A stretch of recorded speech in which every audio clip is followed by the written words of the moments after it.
Decision podcasts by the New York Prosecutors Training Institute are made possible by Resemble AI.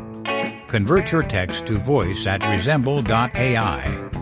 Find this and other decisions at NYPTI Law. www.nypti.org/law. People v. Jairo Castillo, decided November 21, 2024. Garcia, J. The shooting at issue here occurred during a dispute over a drug transaction between the owner of a barbershop in the Bronx and the victim. After the owner and the victim had a series of confrontations in and around the shop, including a fist fight and threats of violence by the victim against the owner and his family earlier that same day, the victim returned to the shop. The owner called defendant, a friend, and shortly thereafter when defendant arrived at the scene, the victim confronted him with a razor blade, and defendant shot and killed him. Defendant was convicted of second-degree murder and second-degree criminal weapon possession. On appeal, he argues that his convictions must be reversed because of the trial court's failure to instruct the jury on the defense of justification, Penal Law Section 35.15. We agree that the failure to charge the jury on that defense as to the murder count was error and, because that failure may have affected the jury's verdict on the possession count, both convictions must be reversed. During defendant's trial, after hearing testimony from, among others, an eyewitness to the shooting and the medical examiner, the trial court declined defendant's request that the jury be charged with the justification defense. The trial court concluded that justification is not an appropriate charge, noting that she had reviewed the testimony, including the photographs, including the razor blade and reviewing the relative sizes and ages, descriptions of the two parties involved. The jury convicted on both counts. The appellate division affirmed, holding because defendant stepped back, and the victim did not cut him, and that, even if the two shots to the victim's front were justified, there was no reasonable view of the evidence, that defendant was justified in firing 4 additional shots into the victim's back. People v. Castillo. A judge of this court granted defendant leave to appeal, and we now reverse. The defense of justification provides that a person may use physical force to defend himself against an assailant's imminent use of unlawful physical force, but does not authorize the use of deadly physical force, unless the person reasonably believes that the assailant is using or about to use deadly physical force, Penal Law Section 35.15. When considering a request for a justification charge, courts examine the evidence in the light most favorable to the defendant, and must provide the instruction if there is any reasonable view of the evidence that defendant was justified in his actions. See People v. Heiserman.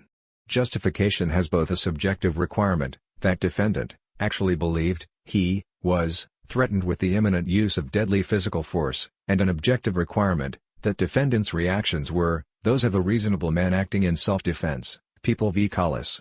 The defense does not automatically apply throughout the entirety of an encounter. A defendant who may be justified in using deadly physical force at the start of an encounter loses the right to use such force at the point he can no longer reasonably believe the assailant still poses a threat to him. People v. Williams, quoting People v. Del Debbio. Applying this standard to the evidence here, we conclude defendant was entitled to a justification instruction on the second-degree murder charge. At trial, an eyewitness testified that the victim confronted defendant in the barbershop doorway, told him he could not leave, and held a razor blade against defendant's face, threatening to cut him from ear to ear. Defendant then took a step back, drew his gun, and shot the victim 6 times.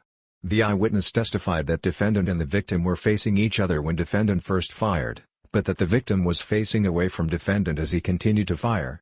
Although his body turned, the victim did not move from where he was standing. The altercation lasted approximately 30 seconds, and the shooting itself only approximately 5 seconds from the first to the last shot. The medical examiner testified that, because the victim's wounds lacked distinctive markings, or stippling, the two men must have been at least 2 feet apart.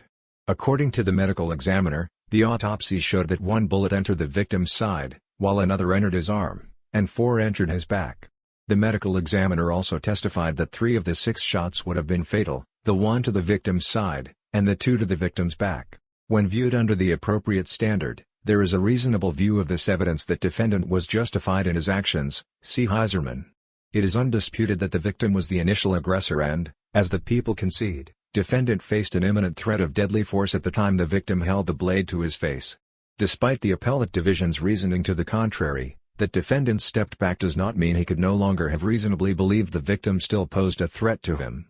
Given the rapid unfolding of events, There was testimony that the entire confrontation was over in 30 seconds. Jurors could also conclude that the shots to the victim's back were justified, that is, that defendant reasonably believed the assailant still posed a threat to him, Williams quoting Del Debbio.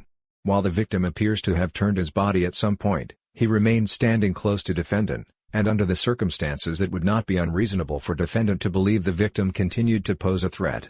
In other words, a jury could conclude that defendant still subjectively feared an imminent deadly threat, and that such a fear and defendant's response were reasonable. See Heiserman. Finally, on this record, there is a reasonable view of the evidence that defendant could not safely retreat into the back of the barbershop at the time he used deadly physical force. See People v. Sanchez.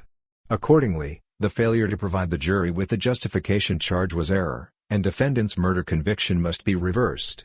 The people are correct that the trial court did not err in failing to give a justification charge on the possession count. Justification is not available as a defense to a possessory offense, including possession of a weapon with intent to use it unlawfully against another person. See People v. Ponce, People v. Almodovar. That does not end our inquiry, however, as we must examine whether the failure to provide the instruction on the murder count affected the jury's verdict on the possession count. Defendant was charged with criminal possession of a weapon in the second degree, requiring the people to prove that he possessed the gun with the intent to use it unlawfully against another person. See Penal Law Section 265.03, 1.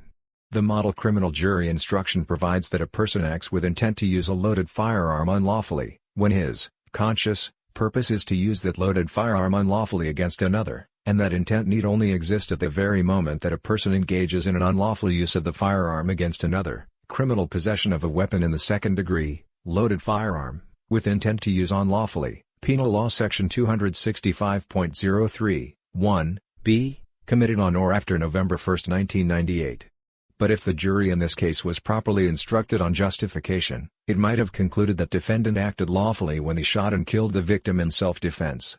If so, then the jury might have also concluded that defendant lacked the requisite intent to use unlawfully for the possession charge. See Jackson v. Edwards. In deciding a habeas petition, the court held that if a properly instructed jury were to have concluded that the defendant was not guilty of any homicide offense, then it might have also concluded that he lacked the requisite intent to be guilty of the weapons charge. See also Davis v. Strack.